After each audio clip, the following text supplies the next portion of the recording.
Olá, professores, sejam todos muito bem-vindos a mais uma aula de Química. Eu sou a professora Cristiane Marques e agora nós vamos ver qual é o objeto de conhecimento dessa nossa aula. Essa é a nossa aula 28, objeto de conhecimento, biotecnologia e DNA, células-tronco, transgênicos, neurotecnologias, avanços e aplicações da genética molecular, decaimento radioativo e armas nucleares. E o detalhamento, investigação científica, divulgação e comunicação, a pesquisa em química e o pesquisador e plástico, polímeros. Então, agora vamos para a nossa aula.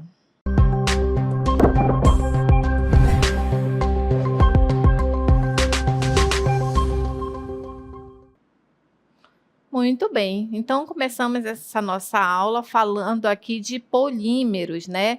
Por isso que eu trouxe essa imagem com produtos que nós temos em casa, né? Todo mundo tem em casa, todo mundo já deve ter visto aqui a luva, né? Que muita gente usa para fazer a limpeza doméstica, pneus, também tem aqui frigideira, brinquedos em geral, são todos produtos feitos à base de plástico, né? E esses plásticos aqui na química a gente chama de polímeros. Então, os polímeros, eles são amplamente empregados na nossa sociedade, né? Sendo muito importantes para a indústria de materiais. Hoje em dia a gente não consegue mais se imaginar sem alguma pecinha de plástico na nossa casa. Só que a grande resistência química desses produtos, né, que são os polímeros, infelizmente coloca esses polímeros no centro de uma discussão, principalmente acerca dos problemas ambientais.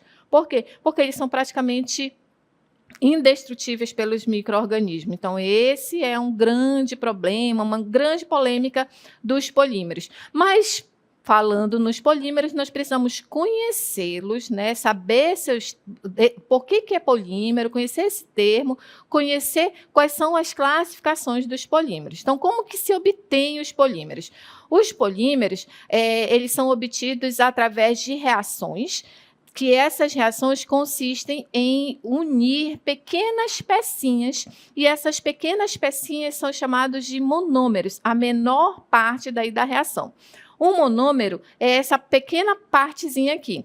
Quando esses monômeros eles vão se reagindo, vão se ligando entre si, vão formando uma grande cadeia carbônica, e uma cadeia carbônica tão grande que se chama polímeros, ou seja, polímeros muitos né, uma maior parte em relação a uma união aí de vários monômeros. Fazendo uma analogia, é como se a gente tivesse aí aqueles clipes, né, esses clipes que a gente tem em casa, de papelaria, só uma pecinha dessa, só um clipe é um monômero. A partir do momento que você, por exemplo, tem gente que gosta de brincar, né? Brinca, vai juntando aí esses clipes e aí quando você vê, já está enorme aí essa cadeia, né? Isso daí é considerado polímero, a união de vários monômeros. Então, poli significa muitos e mero significa partes. E aí eu trago mais aqui a reação, como é que funciona a reação dos polímeros. Monômero é a menor parte. Quando os monômeros vão se juntando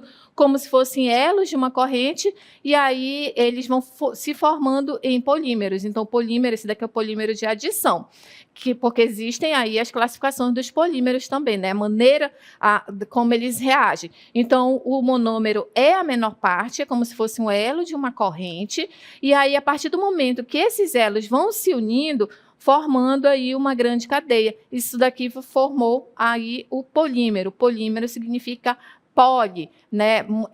Polímero, poli significa muitas e meras partes. Então, muitas partes aqui de um monômero. E aí, então, já que a gente já conhece o que é o polímero, o que é o monômero, lembrando, monômero é a menor parte e polímeros é a união desses monômeros. Vamos ver a classificação aqui dos polímeros. Eles são classificados em polímeros naturais e polímeros sintéticos.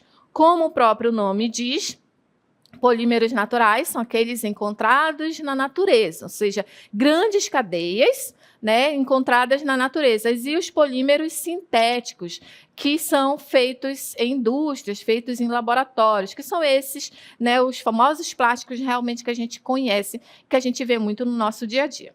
Então, agora que já vimos aqui o conceito, né, o que é polímero, como ele é formado e a classificação, nós vamos agora conhecer os polímeros naturais. Observe aqui, ó.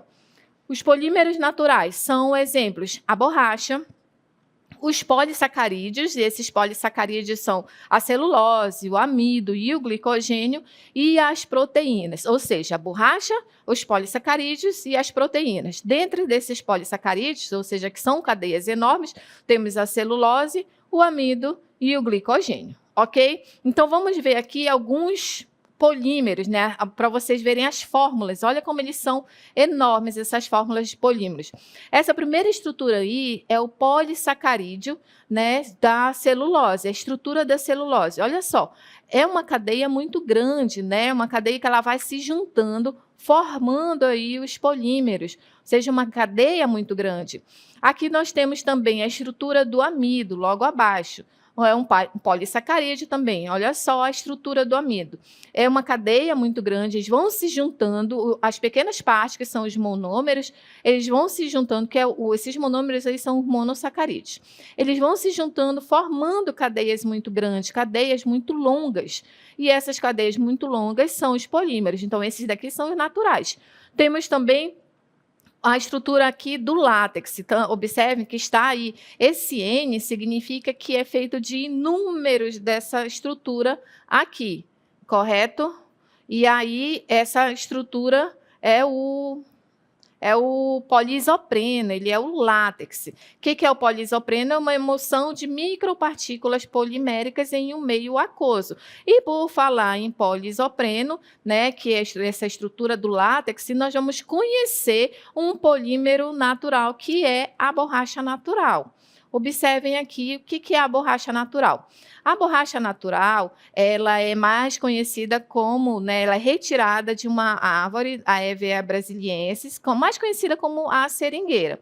E aí, dessa seringueira, a gente extrai o látex. O que é o látex? Quando a gente faz aqui pequenas incisões nas laterais, assim como aqui dessas árvores, aí coloca um recipiente e deixa escorrer aquele leite, né? É um aspecto leitoso. Isso daí que é o látex. Então, a partir da seringueira se recolhe, faz uma incisão, coloca-se um recipiente para ir recolhendo. Observem que aqui na nossa plantação de seringueira tem bastante recolhendo látex, certo? E aí, esse látex, ele é feito a partir de monômeros, né? Que esse monômero, vamos ver aqui qual é esse monômero que produz o látex, a fórmula estrutural dele. Olha só, esse daqui é o 2-metil 1,3-butadieno. Esse é o isopreno.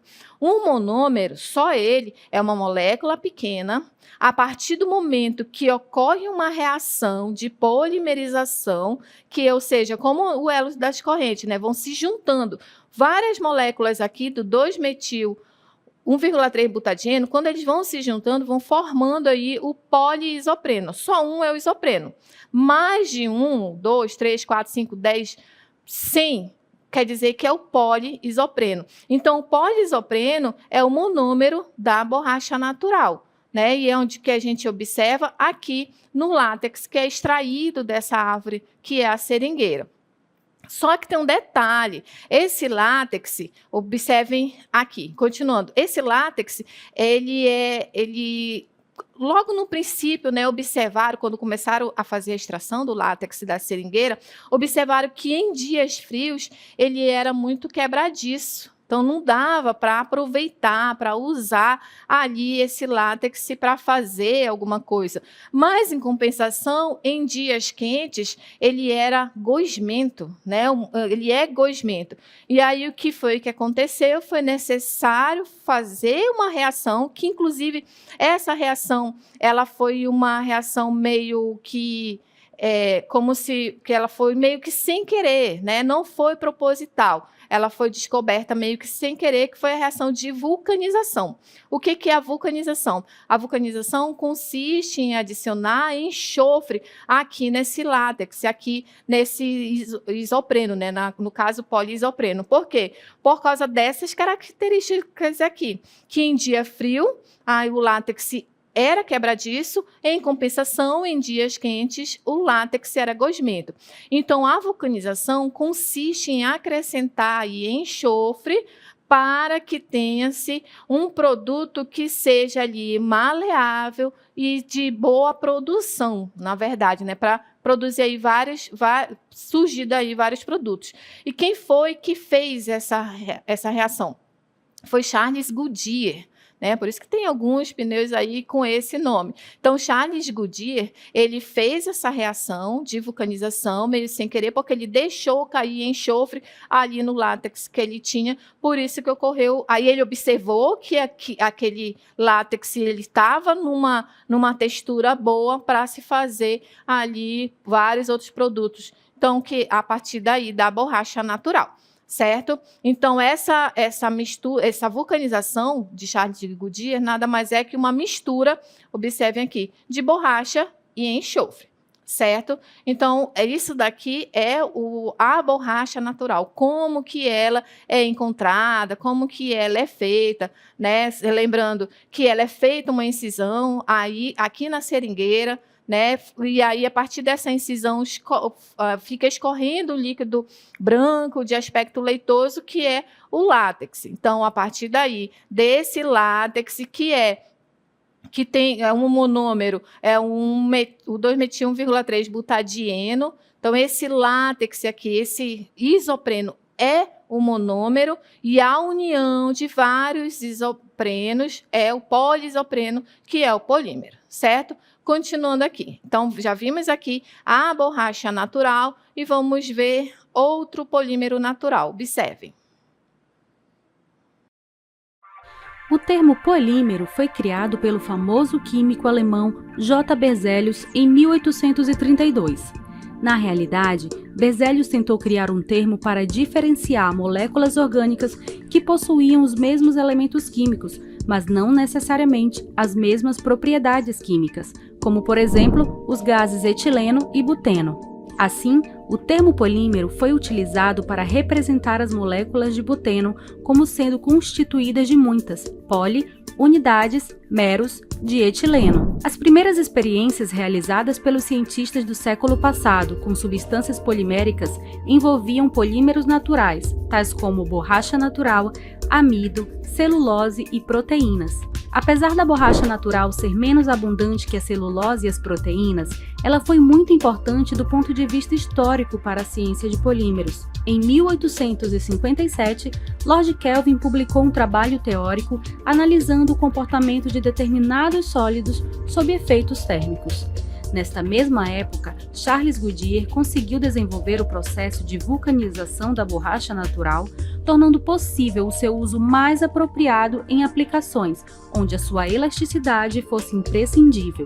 O início da indústria de polímeros ocorreu basicamente com o domínio da tecnologia de vulcanização da borracha natural.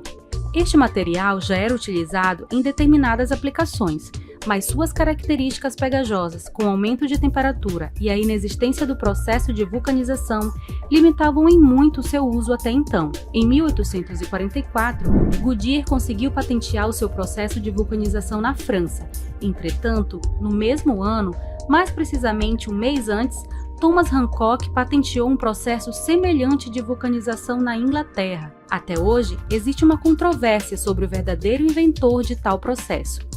O consumo da borracha natural cresceu com o advento de fabricação dos pneus e câmaras de ar a partir de 1912. Em 1870, os irmãos Riati patentearam um processo de plastificação do nitrato de celulose, cujo nome comercial passou a ser conhecido como celuloide. Inúmeras aplicações deste produto se iniciaram desde então, tais como bolas de bilhar, dentaduras, escova de dente, pentes, bonecas, etc. Somente em 1907, Lord Beckland patenteou o processo de síntese de um material polimérico essencialmente sintético, ou seja, a resina fenolformaldeído conhecida popularmente como resina fenólica e comercialmente como resina baquelite, em homenagem a seu inventor. Possuindo uma melhor compreensão sobre as características moleculares dos polímeros, foi possível dominar as técnicas de polimerização. Muito bem, conhecemos aí a história dos polímeros, né? Aí toda essa contextualização histórica.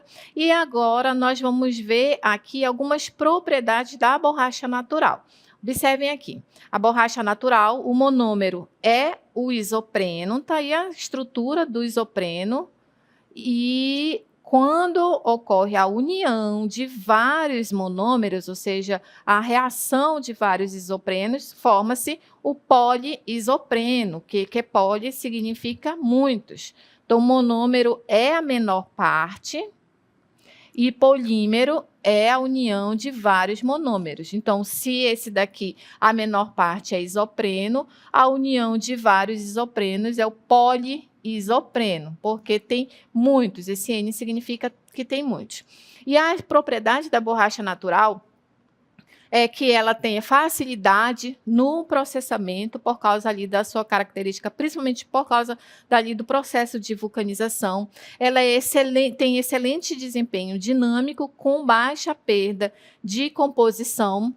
Ela tem boas propriedades na manutenção da temperatura, justamente por causa dali do processo de vulcanização. Lembram-se, quando é em dias frios, ela era quebradiça e em dias quentes ela era gosmenta.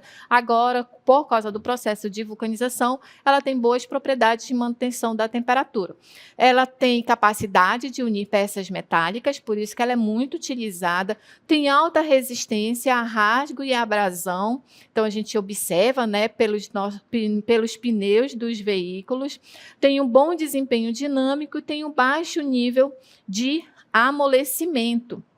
Então, essas são algumas características da borracha natural. Certo? Vamos ver agora aqui alguns produtos que são feitos com a borracha natural. Observem aqui, pneu, o tênis, aquele tênis, né, que todo mundo tem em casa, todo mundo usa, isso é feito de borracha, né, são feitos de borracha, diversos tipos de balões, o bico da mamadeira, também aquelas luvas que a gente utiliza para a gente fazer limpeza doméstica. Então, N produtos feitos a partir da borracha. Agora nós vamos conhecer outro polímero natural, né? Outros polímeros naturais. Já vimos a borracha natural, agora vamos conhecer os polissacarídeos. Os polissacarídeos, eles são obtidos pela polimerização dos monossacarídeos. Monossacarídeos é a menor parte, então esse aqui é o monômero. Aí, a fórmula desses monossacarídeos, que é a glicose, a frutose e a galactose, C6H12O6. Essa é a fórmula delas. Então, o disacarídeo mais importante que a gente conhece é a sacarose, que é justamente aquele açúcar que a gente usa para adoçar tudo que a gente tem em casa, né? Adoçar o cafezinho, fazer vários doces, enfim, essa daí é a sacarose, é um disacarídeo. Então, é o açúcar da cana-de-açúcar, ou também conhecido como açúcar comum. Esses daí são os polissacarídeos. Então, a união de várias moléculas de monossacarídeos dá a origem aos polissacarídeos, como, por exemplo, quais são os polissacarídeos, que são os polímeros naturais, o amido, o glicogênio e a celulose. Então, vão partir sempre daqui, da menor parte, que é a glicose, que é o monossacarídeo, e aí a reação desses monossacarídeos, dependendo da sua fórmula estrutural, vão produzir aqui o amido, a glicose e a celulose. Daqui para... todos eles são polissacarídeos. Todos eles são polissacarídeos. Então, exemplos de polissacarídeos. A celulose. Tá aí, ó. O que é a celulose? É a união de várias moléculas de glicose. Então, a celulose é o polissacarídeo mais abundante na natureza, né? Só que a celulose o ser humano é incapaz de digerir. Em compensação, os bovinos e alguns outros ruminantes, eles possuem o trato digestivo, né? Algumas bactérias que são produtoras de enzimas, como, por exemplo, a celulase, e essas enzimas são capazes de metabolizar esse polissacarídeo, que é a celulose. Por exemplo, os cupins, né? Os cupins, eles apresentam no seu sistema digestório um protozoário que também é produtor de enzimas que metaboliza a celulose. Então, a gente encontra a celulose aí na madeira, no algodão, ou seja, a fórmula estrutural da celulose está aí, a união de várias glicoses. Um outro polissacarídeo também é o amido. O amido, a gente encontra o amido em pães, né? Ele é armazenado em diversos vegetais, né? Porque eles realizam aí a fotossíntese e acabam transformando a reação, né? A água, gás, energia solar em glicose e oxigênio, sendo que a glicose ela é armazenada aqui na forma de amido. Então, a gente observa em macarrão, a gente observa no pão, então a gente consome bastante amido e esse amido é um polímero natural. Está aí a fórmula estrutural, é a união de várias moléculas também de glicose, então a estrutura modifica ali de outros polissacarídeos, mas a união de várias glicoses, vários monossacarídeos, vai produzir aí esse polissacarídeo, que é um polímero natural, que é o amido, ok? O outro polímero natural é o glicogênio. Olhem só a estrutura do glicogênio. Também são várias moléculas de glicose e essas moléculas, dependendo de como elas vão se formando, vão se juntando, está formando aí o glicogênio. Então, nesse caso aqui, o glicogênio ele é formado pela condensação da alfa-glicose. Então, quando o organismo animal, por exemplo, ingere o amido, ele é decomposto novamente em unidades de glicose e no fígado elas são recombinadas formando o glicogênio. Então, a gente consome aí o amido, que é um polímero natural, um polissacarídeo, e aí quando a gente consome, esse amido ele vai se decompor em unidades de glicogênio lá no fígado, né, porque eles vão sendo recombinados e formando aí o glicogênio.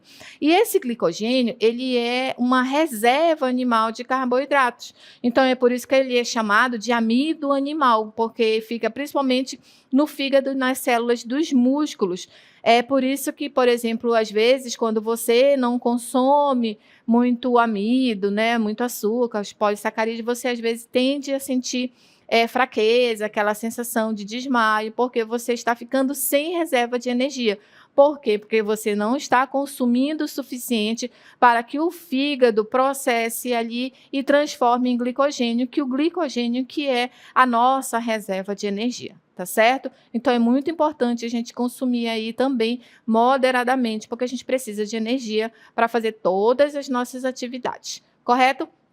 Agora nós vamos ver um outro polímero natural, que são as proteínas. Observem aqui, está aqui a fórmula estrutural da proteína, e as proteínas, elas são a união de vários aminoácidos, né? O que são aminoácidos? De um lado tem a amina, do outro lado tem os ácidos carboxílicos que perdem aí, durante a reação, perdem molécula de água e eles vão se juntando, formando aí essa ligação, que são chamadas de ligações peptídicas.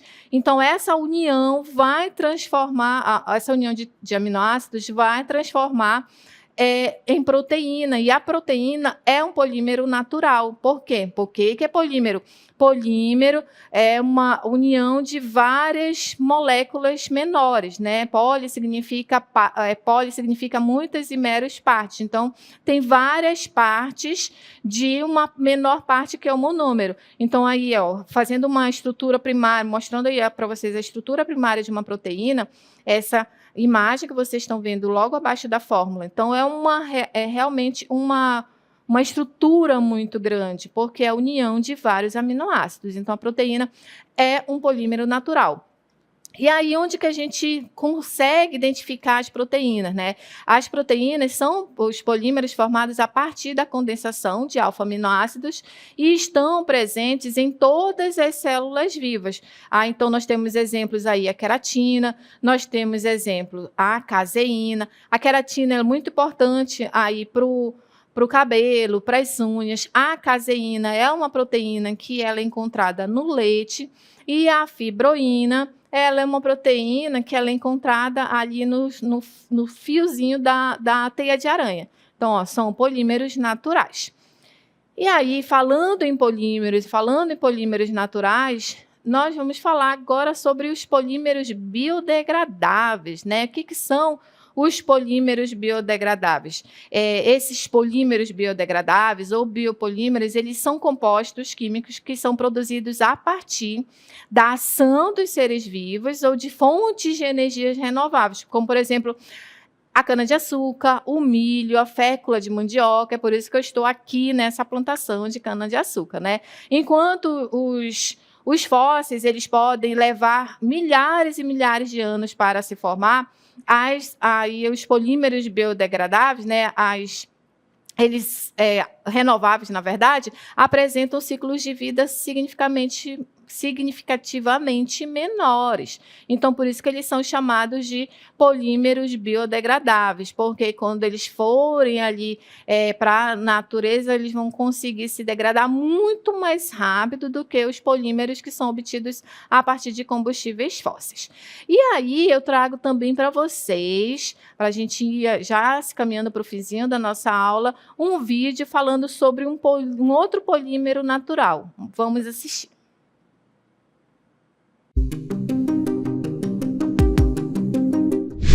Um biopolímero conhecido pela humanidade há milênios, a seda, é oriunda do casulo do bicho da seda.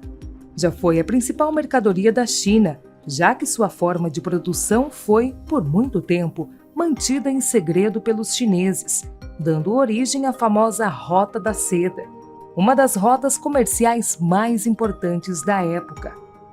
A seda é uma fibra proteica natural obtida a partir dos casulos de lagartas de certas mariposas e do bicho da seda, Bombyx mori, usada na indústria têxtil, sendo uma das matérias-primas mais caras. A fibra de seda é um filamento contínuo de proteína produzido pelas lagartas de certos tipos de mariposas, que expelem através das glândulas o líquido da seda, a fibroína, envolvido por uma goma, a sericina, o qual se solidifica imediatamente quando em contato com o ar. A seda é utilizada para se produzir tecidos leves, brilhantes e macios. Os tecidos são usados em camisas, vestidos, blusas, gravatas, xales, luvas, etc. A seda tem uma aparência cintilante devido à estrutura triangular da fibra, parecida com um prisma que refrata a luz. Legal, né? Bem interessante aí, ou seja, já sabe, né, que a seda também, ela é um polímero natural. Então, nós vimos aqui nessa nossa aula sobre os polímeros, principalmente os polímeros naturais, né? Lembrando, o que são polímeros? O que significa polímeros? Poli significa muitas e mero significa partes. Então, é a união de vários monômeros. Então, quando ocorre a união de vários monômeros, vão formando aí os polímeros. Os polímeros, lembrando que eles podem ser naturais e sintéticos, e aqui nós falamos sobre os naturais. Falamos sobre a borracha natural, falamos sobre os polissacarídeos, que tem o amido, tem o glicogênio, certo? Falamos também aqui das proteínas, que são polímeros naturais, ou seja, moléculas muito grandes formadas pela união de várias outras moléculas. Correto, pessoal? Eu espero que vocês tenham entendido, compreendido aqui toda essa nossa aula. Agradeço a atenção de vocês e até a próxima aula.